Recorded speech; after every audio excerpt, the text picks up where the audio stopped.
آپ کے بیٹے، آپ کے بھتیجے، آپ کے بھائی شہید کر دیے گئے، دوست جگری یار مقام شہادت کو پہنچ گئے، اس کے بعد بھی وہ اپنی سواری پر تن تنہا جوان کھڑا ہے اور اس کے ہاتھوں پہ راشا نہیں ہے۔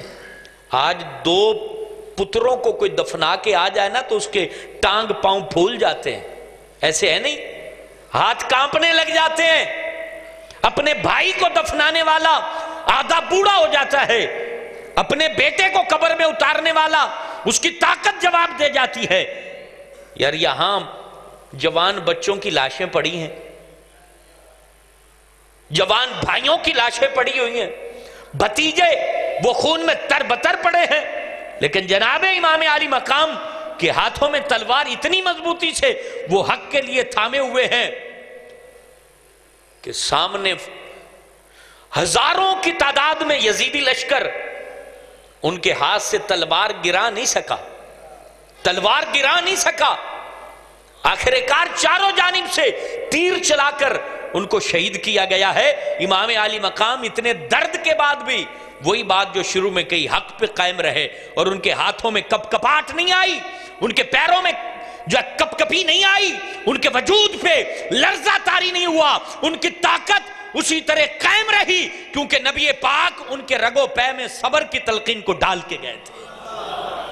بات یہ ہے ہم بچوں کو سب سکھاتے ہیں، لیکن کبھی صبر بھی سکھایا؟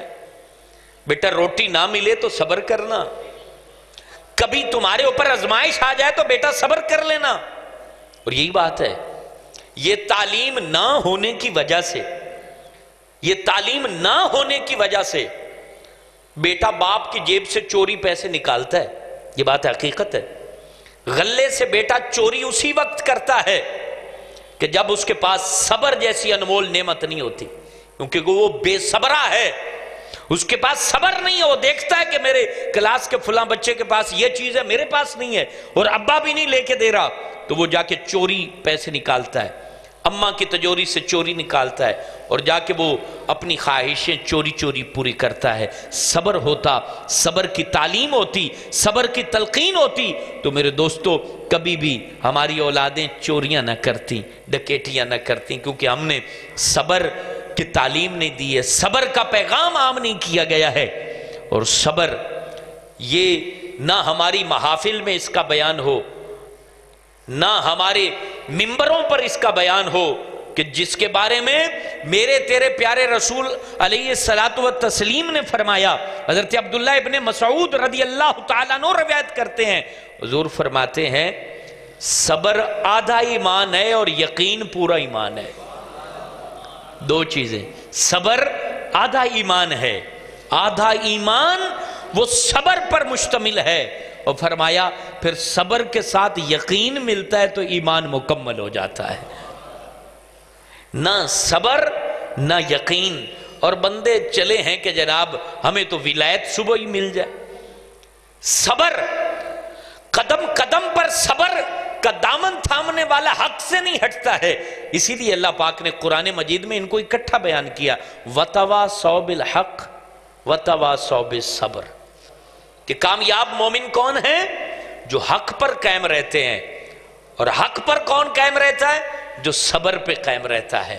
صبر پہ قائم رہنے والا کبھی اس کو پچھتاوا نہیں ہوتا ہے، کیونکہ صبر والے کی ایک خاصیت ہوتی ہے، وہ خاصیت پتہ ہے کون سی ہوتی ہے؟ صبر والا جو ہے وہ جذب کی خاصیت رکھتا ہے، یعنی آپ نے اس کے ساتھ بدتمیزی کر لی تو ایک دفعہ رک جائے گا، خاموش ہو جائے گا، سنے گا، سمجھے گا، بات کا جو ہے نا وہ بیک گراؤنڈ چیک کرے گا کہ آخر اس نے مجھے یہ بدتمیزی کی کیوں ہے۔ تو وقتی طور پہ جب اس نے اس کا ریپلائی نہیں دیا، جذب ہے، ریپلائی نہیں دیا، مطلب ایک فوم کے اوپر پانی جب پھینک دو، چاہے گندا پھینک دو یا صاف پھینک دو، تو وہ پانی کے چھینٹے واپس نہیں آتے، اس میں جذب ہو جاتے ہیں۔ تو یہ بندہ مومن جو صابر ہوتا ہے وہ فوم کی طرح ہوتا ہے، تم نے اس کے اوپر جو ہے وہ کیچڑ پھینکا، اس نے جذب کر لیا، اس نے روک دیا، واپس تمہارے اوپر وہ کیچڑ آنے نہیں دیا ہے۔ تو یہ اس کی خاصیت ہوتی ہے۔ جب صبر والا یہ خاصیت رکھتا ہے کہ وہ ریپلائی فوراً نہیں کرتا، تو اس کا فائدہ یہ ہوتا ہے کہ جھگڑا آدھا موقع پر ہی ختم ہو جاتا ہے۔